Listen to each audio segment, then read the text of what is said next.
नमस्कार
मित्रांनो, आज मार्गशीर्ष अमावास्या ही अमावास्या सोमवारी आले असल्यामुळे ही सोमवती अमावास्या आहे। तर या ठिकाणी तुम्ही मागे पाहू शकता सर्व भाविक हे तीर्थस्थानासाठी आले आहेत। तसेच मागे श्री देव रवळनाथ यांची देवस्वारी आलेली आहे। तर आपण या व्हिडिओमध्ये श्री देव रवळनाथ यांची देवस्वारी जी तीर्थस्थानासाठी आहे त्याचं दर्शन घेणार आहोत।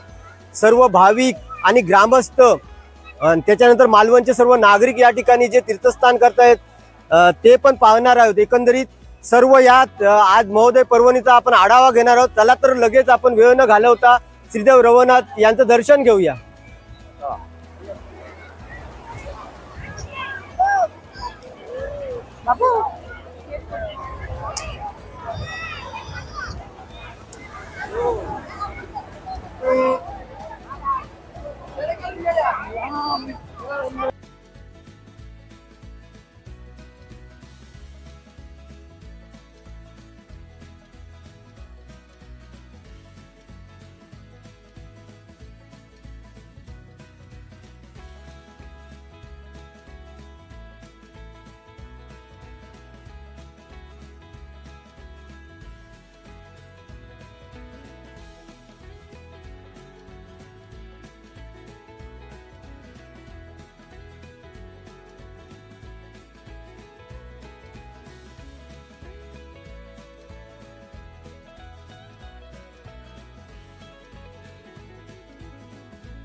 आपण पाहू शकता समुद्र स्नान करून सर्व स्त्री पुरुष भाविक जे आहेत हे देवस्वारीचे दर्शन घेत आहेत। या ठिकाणी श्रीदेव रवळनाथ यांची देवस्वारी आलेली आहे आणि समोर दिसत आहे आपल्याला हे देवतरंग। मागासपासून मी बघतोय हा श्रीदेव रवळनाथ देवस्थान पंचायतन समिती आंबडोस हे देवस्थान ऐतिहासिक आहे।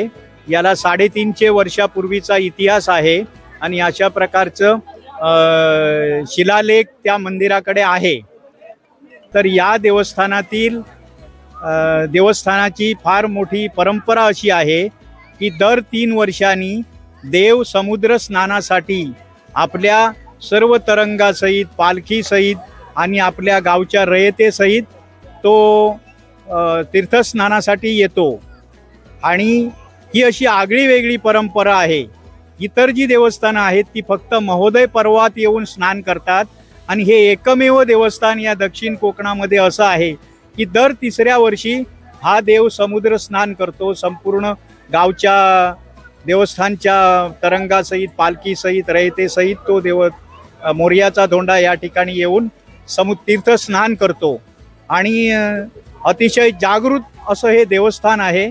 अनेक लोक दर्शन घेऊन त्यांना त्या देवाची त्यांच्यावर कृपा होते.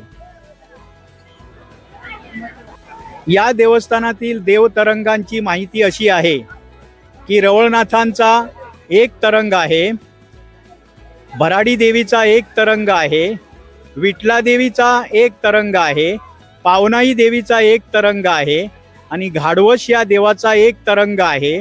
आणि त्याशिवाय तरंगाशिवाय एक शिवकळा आहे, तिचं नाव रत्नपारखी असं आहे.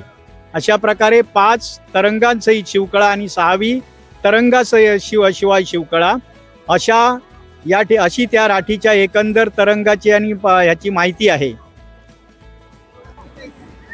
देव श्रीदेव रवळनाथांच्या मंदिरामध्ये निघून नांद्रुक या ठिकाणी येऊन नांद्रुकचं ग्रामदैवत गिरोबा आहे, त्या गिरोबा देवाला भेट देऊन आनंदवाड कुंभारमाठ मार्गे देऊळवाडा नारायण मंदिर या ठिकाणी येतात.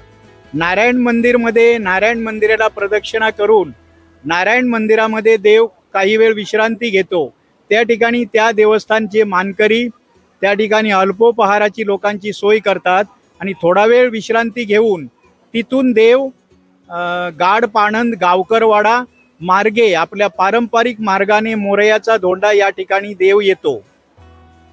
आणि तिथे आल्यानंतर गणेश पूजन होऊन तीर्थस्नान झालं की त्याच मार्गाने परत नारायण मंदिरमध्ये दुपारची विश्रांती, तिथे देवाला नैवेद्य वगैरे होऊन लोकांना थोडी विश्रांती झाल्यानंतर परत आलेल्या पारंपरिक मार्गाने श्रीदेव रवळनाथांचं संपूर्ण पंचायतन आंबडोसमध्ये संध्याकाळी ठीक 7 ते 7:30 पर्यंत पोहोचतं.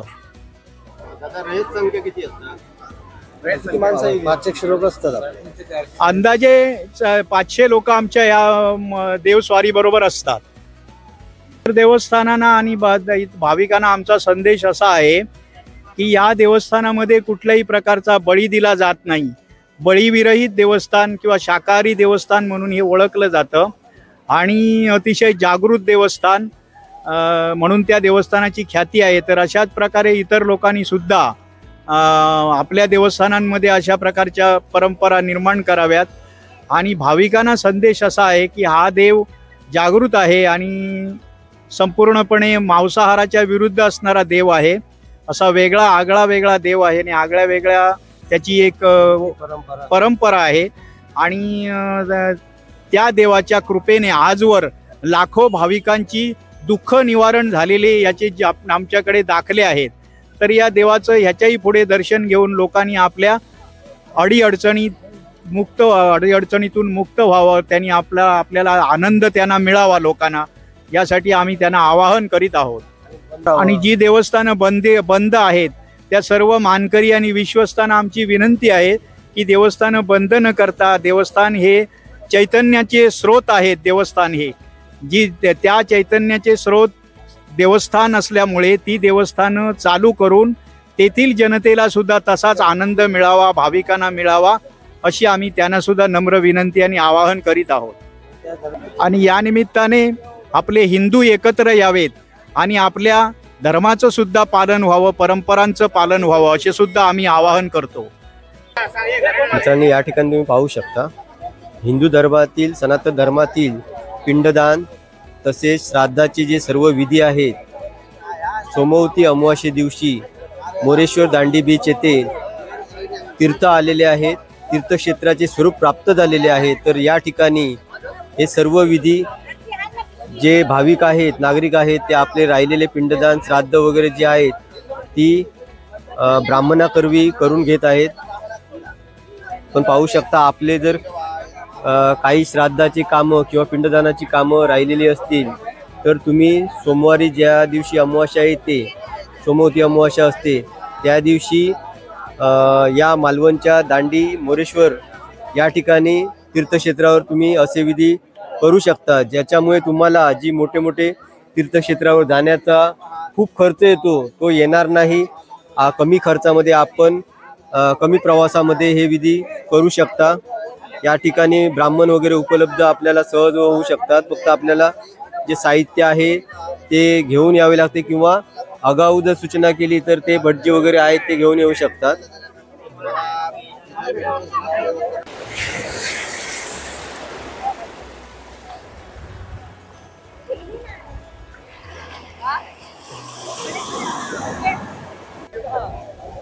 मित्रांनो, आपल्यासोबत मिसेस सामंत आहे आणि त्यांचे हे आहेत सुपुत्र आहेत. तर हे तीर्थस्थानासाठी मोरेश्वर दांडी येथे आलेले आहेत. आपला अनुभव सांगते, त्यांना कसं वाटलं ते. प्रत्येक वर्षी इथं मोदय भरला जातो आणि सोमवती अमावस्या ही खूप महत्वाची मानली जाते. मालवणमध्ये, कोकणामध्ये, सगळीकडे सिंधुदुर्गामध्ये जिथं जिथं किनारपट्टी असेल तिथे. आणि सगळे देव इथं या मोदयचा मोदय या पर्वासाठी आंघोळ करून आपल्या ह्याच्यासाठी वाढीसाठी म्हणजे आपले सगळे भक्तगण मंडळाबरोबर येतात. आणि प्रत्येक वर्षी आम्ही याचा लाभ घेतो आणि आम्ही समुद्रस्नान करून सगळ्या भाविकांच्या सोबत आम्ही देवदर्शन घेतो. प्रत्येक वर्षी आम्ही इथे येत असतो. भाविकांची इथे गर्दी वगैरे होत असते. म्हणजे आम्हाला हे बरं वाटतं दर्शन वगैरे घेऊन वगैरे. आता तुम्ही इथे बघू शकता, आता इथून बघू शकता किती गर्दी वगैरे आहे. लोक बाहेरून येत आहेत इथे, म्हणजे दर्शन घेत आहेत देवांचे वगैरे. आणि एक असा चांगला क्षण आहे हा.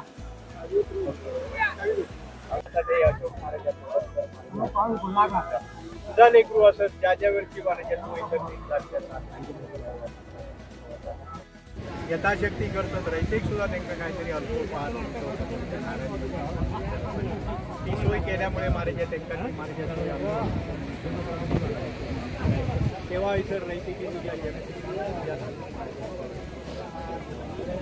त्याप्रमाणे महाराज या भरणामुळे पदार्थ करतो देव आंघोळ त्यांच्या मूळ भूमिकेचा आकार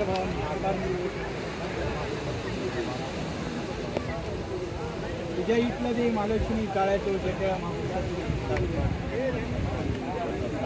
त्यांच्या मूळ देवतेकडे जाऊन कुलदेवतेकडे जाऊन मोठी माणूस कळा दास कसा खोटा नाटा काय नेमका माझ्या वैता प्रकृतीचे काही त्रास त्याचा अमृत करून असं तुझ्या पाया आणि आजीवन सेवा चालू. नमस्कार मंडळी, आम्ही अमृत गावचे हे रहिवासी आहोत. आज श्री देवरवनाथ या ठिकाणी जो सोमवती अमावस्या जी बोलली जाते, जी पुरातन कालापासून शिवकालापासून जी चालत आलेली आहे, ती या ठिकाणी अमृत गावचा हा रवनाथ श्रीदेव रवनाथ या ठिकाणी आज तीर्थस्नानासाठी आलेला आहे. जी काही पिढ्यानपिढ्या चालत आलेली जी काही परंपरा आहे, आजच्या या मोबाईलच्या जगामध्ये पण ही जी तरुण पिढी या ठिकाणी तुम्हाला दिसते, ही परंपरा कुठेतरी टिकवण्याचं काम करते. आणि श्री रवनाथचरणी हीच प्रार्थना आहे की येणारी पिढी देखील अशा प्रकारे हे जे काही शिवकालीन चालू आहे, परंपरा चालू आल्या आहेत, त्या सर्व परंपरा व्यवस्थितरित्या पार पाडतील. धन्यवाद. मित्रांनो, आपल्यासोबत आपटे गुरुजी आहेत. तर सोमवती अमावास्ये दिवशी मोरेश्वर या ठिकाणी तीर्थ येतं. तर या तीर्था दिवशी कोणकोणते विधी होतात, म्हणजे पिंडदान, श्राद्ध वगैरे, ते आता आपटे गुरुजी आपल्याला सांगणार आहेत. नमस्कार. इथे आज आमडोस गावातील देव तरंगकाठीसकट पालखीसहित आलेले आहेत. इथे सोमवती अमावस्या, मार्गशीर्ष अमावस्या जी असते ते त्या दिवशी सोमवार आहे, त्यामुळे आज सोमवती अमावस्येचा योग आहे. त्यामुळे इथे आज देव इथे आज समुद्राच्या स्नानासाठी आलेले आहेत. तर सदर इथे आज सुरुवातीला गणेश पूजा होऊन तरंगकाठी सहित देव आंघोळीला जातात. आंघोळ करून आल्याच्या नंतर इथे आज शिवलिंग करतात. शिवलिंगाची पूजा करून तिथे तीर्थ दिलं जातं. त्याप्रमाणे त्याच्यानंतर जे कोण मयत असतील त्यांची अस्थी इथे आज ठेवण्याची पद्धत गावात आज परंपरेनुसार आहे. त्याचं इथे आज अस्थिसंचयन श्राद्ध म्हणून एक विधी असतो, तो करून इथे आज पिंड प्रदान करून महानैवेद्य समर्पण करून इथे आज अस्थि विसर्जन आजच्या दिवशी केल्या जातात. असे विविध असे कार्यक्रम या दिवशी होतात. इथून आता देव नारायण मंदिर इथे जाऊन महानैवेद्य समर्पण तरंगकाठीनं होऊन पुढे पुनश्च गावाकडे जाण्यासाठी प्रयाण करणार आजच्या दिवशी.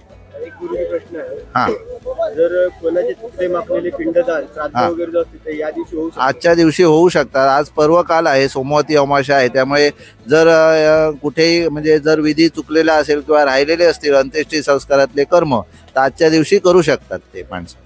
म्हणजे आपला असा फायदा आहे की आपण मालवण या ठिकाणी कमी खर्चामध्ये हे विधी पार हो पाडू शकतो. हो मोठमोठ्या तीर्थक्षेत्रात जाणं प्रवास खर्च आहे, बरोबर. दगदग आहे, तर त्याबद्दल थोडंसं सांगा. प्रवास लांबच्या ठिकाणी तीर्थक्षेत्रावर जाऊन पैशापरी पैसा वेस्टेज जातो तो जातोच, परंतु सगळी आता तिथे धंदा झालेला आहे. पण आपल्या जवळच्या गावाजवळ जर असं तीर्थस्थान असेल आणि तिथे जर पिंड प्रदान किंवा असे जे विधी आहेत ते इथे येऊन केले तर त्याचा निश्चितच कमी खर्चात लाभ होतो आणि ते काम म्हणजे जर श्रद्धेने होत असेल तर त्याचा नक्कीच लाभ होतो. धन्यवाद. धन्यवाद. मित्रांनो, फ्रेममध्ये दिसत आहे ते सर्व हे देवतरंग जे आहेत त्यांची खामदुरी आहेत. आता थोड्याच वेळात या ठिकाणी या मोरेश्वर तीर्थावरून श्रीदेव रवनाथ पंचायतन यांचे प्रस्थान होणार आहे. त्याच्यानंतर हे देव श्रीदेव नारायण मंदिर देववाडा येथे थांबणार आहेत.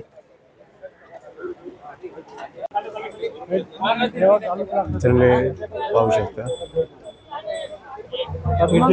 या ठिकाणी हे देवासाठी तीर्थ घेतलेले आहे. समुद्राचं पाणी आहे ना.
मट्टी सोडून बाहेर राहता मा पंचक्रिकेट ओलांडो हिच्या बाद त्यासाठी असं कर नंतर मेळाकडे येऊ शक्य होय नंतर असं काही तोपर्यंत शिकवते आणि नंतर असं काही वेळ असो गाडीकडे उतरा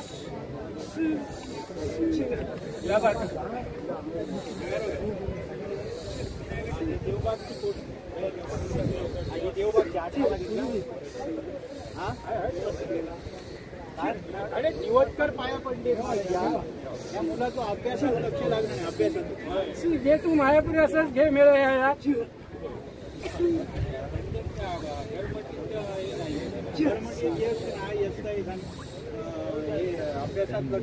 ज्या ठिकाणी 10 काष्टा अब्जावताना त्या काष्टाक त्या ठिकाणी तो घरमटी सत्यनारायण करणे अशा प्रकारचं नव्हतं आणि त्या काष्टा कौगतिक देवतो दिसतो आकार राजी नाही या बार त्या ठिकाणी फरक नाही. त्याच्यासाठी असं कर नंतर असं कर शक्य आला तर त्याप्रमाणे तो मेळा देखील त्याप्रमाणे मेळावर समज आणि त्याप्रमाणे आकारात पेढी करून समज देतो एक पण सोडू या बार त्या ठिकाणी इतर फरक तो मी थांबवतोय आणि त्या लेकरा संपूर्ण गुन्ह्यात घालतोय. हा घे शिको घे खोबरेकर पाया पडलेत महाराजांचं नंतर कळलं नाही माशाचं अजिबात.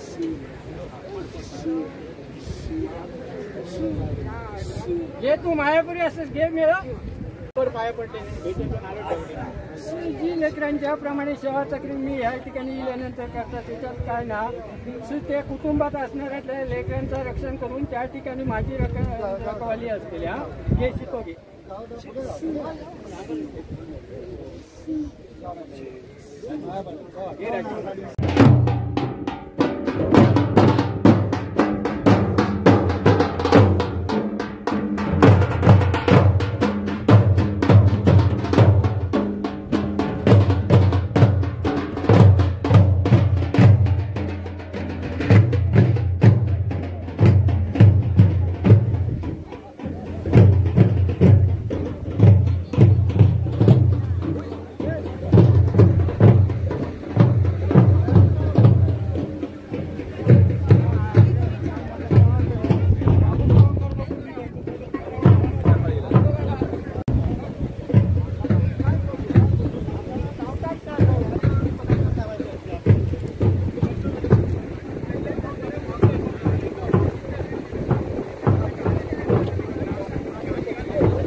वाटले